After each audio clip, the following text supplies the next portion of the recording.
Why I play guitar. I play guitar because guitar has been something that has helped me in life through many trials and journeys. Through trauma, it helps me with anger, helps me process certain emotions, and it's also just a creative outlet that I've had since the age of 15 when I started in high school. Growing up, I was always a creative kid. I liked to play Legos, video games, connects, draw, create. But something happened in high school and I picked up guitar. I played it. I had 2 guitar classes. And the first song I learned was Soraya's theme from Zelda. My teacher played it and that changed my life from that point on. Okay, fast forward about 15, 18 years, on and off. During the pandemic, I played my butt off. I leaned into it after I stopped going to church during the pandemic and during grieving from the loss of my brother. And it hit me all at once. I never really grieved beforehand. I had an uncle that passed, I had a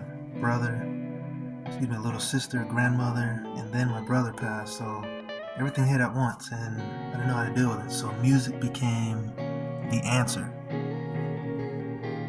Not just listening to music and trying to find answers through different beats and tones and rhythms and everything else, but just a positive outlet. And it helped me out so much. And I remember when I used to play for a church, it was the worship team. I played for about 2 to 3 years. And one of the reasons I play is because I had 3 people from church give me their guitars. And it was as if they saw something in me that they believed in me before I even saw it. So all this time I stopped going to church. I thought I was ungrateful. I was ungrateful because I'm not playing for God or I'm not using the guitar to play at church. And I didn't realize I had to break out of that religious, indoctrinated view of doing music. And my view of music is it's all worship. You either worship yourself, worship things of the world in tandem out, or you give glory to things that aren't God. And I can definitely say I went through an emotional whirlpool, hurricane, and tsunami over the past 5 years, but I've also learned late blooming spiritual lessons with music too. And I had a life-changing moment as well. I was playing a song by Tom Misch, and the song is You're On My Mind. So I kept playing that. I was learning it, and I'm a fanatical person for the Ditto Looper pedal. Records up to 5 minutes of looping, and I would play that. So I played, I believe what it's called, it's the bridge of the song Tom Misch. And I kept playing that, played it, and then I looped the one part. And I started singing it, and when I started singing it, I started to break down and cry. And I wanted to stop, and that's when it hit me, worship and, feeling close to God and doing music. It's not about being in a perfect mindset or perfect emotional state or having everything together. So I played through it, I played with it, and I played because of it. And that's when it hit me. I said, okay, it doesn't matter what you're going through. Music, and I should say specifically playing guitar, it's sometimes escapism, sometimes it's therapy, sometimes it helps me deal with anger. It's not like if I don't play, I'm going to rage out and be like this Hulk mania type guy, but it has helped me positively create. And I look back at the people from church, people from school, people from work, but different people in life that believed in me and saw in me. It could be my parents, it could be people I randomly met, okay, people who have been big supporters. A lot of the reason why I play today is because of those people. And there's a light that I started to see grow in me. Or I should say, there was a light that I started to realize other people were seeing in me. And I would run from that. I'd be afraid. I'd be afraid to talk about it, express myself and create. And it's like I want to be in control of what I do with what I've been given. Not dance to someone else's rhythm or beat or vision. So I've seen the benefits and the disadvantages of that. But the reason I share this is because I decided to lean into it. And the more I started to do it, the more I look at the music industry, the more I study artists, the more I do my research, the more I have these epiphanies and sometimes reality checks. It makes me realize it's like I make music to be free. Music to me isn't about contracts, and fame is not the game. I had to counter and challenge and push myself to get over this insecurity of not having as many views as somebody else or likes. And every single time I would not focus on the likes, the followers, subscribers, and all that stuff. It came unexpectedly.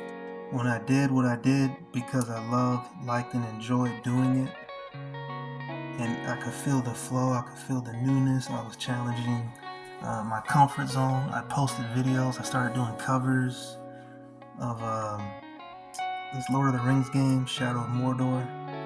Monolith Studios itself said, hey, we're going to repost your thing on Twitter. I was not expecting that. But when that happened, I kind of ran from it. I didn't push into it. But a couple years later, I tried it again. And I said, okay, let me just make more music. So what happened was, I feel like I had an identity crisis. I wasn't sure who I was supposed to be, what I was doing, and all this stuff. And I said, let me lean into music and let that be. I don't want to be the next Jimi Hendrix or Steve Lacy or Slash. I give all those guys credit. I'm not trying to be the next anything, but I want to be who I am. I want to make music the way I want to make music. And I make music for freedom. And one thing I've noticed about my voice is I found my voice when I stopped trying to sound like how I thought other people wanted me to sound like. Right? The moment I gave up trying to be like somebody else or some other people in my life, the moment I accepted that, hey, I've been a late bloomer my whole life. And I realized something like, even with guitar, there's certain things I don't understand about music, but I get things that I get. Right? There's no set in stone structure that by now you should have learned this and this and that. Like, there's people who are going to church, working at jobs, being in relationships, dealing with people that you learn different things. And I learned at my pace, but I also realized I had to tackle that fear of doing things that's going to counter how people are going to see me. So I challenged that, and the more I challenged it, the more freedom I had. But then I also noticed when you shine your light, you cast a lot of shadows. Right? You're going to have haters, you're going to have people that are jealous of you, you're going to have people that don't think you deserve to be doing what you're doing. There's envy. One thing I'll say to anybody, if you haven't started yet, and if it's because of your fear of being judged, think of it this way: you're going to be judged for not doing it. You're going to be judged for sitting still. You're going to be judged for not trying. So why not go ahead and just try it? Do it. Make it happen. Believe it. Because whether you start or sit still, or whether you've been doing it for years, and maybe you hear this video, well, eventually you're gonna have to sit and look at your results either way. So why not do it? And if you're gonna be hated for being different, why not just go ahead and be different? Right? Don't try to be original, because trying to be original is like trying to be like God. We all mimic, we all have influences, right? Some of my greatest influences came from a lot of video game music, okay? A lot of oldies that I didn't pay attention to, you know, growing up. Teddy Pendergrass, definitely Barry White, James Brown, Mint Condition, definitely Michael Jackson, okay, Bobby Brown, MC Hammer, you know, the list goes on. Sade, Rico Suave, Mark Anthony, right? Different names that pop up in my childhood, and video games, you know, games from Super Mario, Yoshi, Onimusha, Dragon Ball Z, Sonic, you know, Devil May Cry, Chaos Legion. Like, those are some good bangers that I have been inspired from growing up. But I say that to say, go ahead and do it. Lean into it. It could be art, it could be music, politics, and really I'm keeping this in context with creativity. When it comes to creativity, you have to be honest with yourself and just do it. Start today, start somewhere. I've been playing guitar since high school when I was 15, on and off. 33 now. So that's a good, you know, chunk, like what, 18 years? Go for it. And the greatest thing I'll end off with this is you never know. You will never know until you start. You won't see anything happen until you start. You may start and realize, hey, music ain't even the thing you want to do. Art may not even be the thing you want to do. That person you think is cute, you got a crush on, might not be the person. You never know unless you try.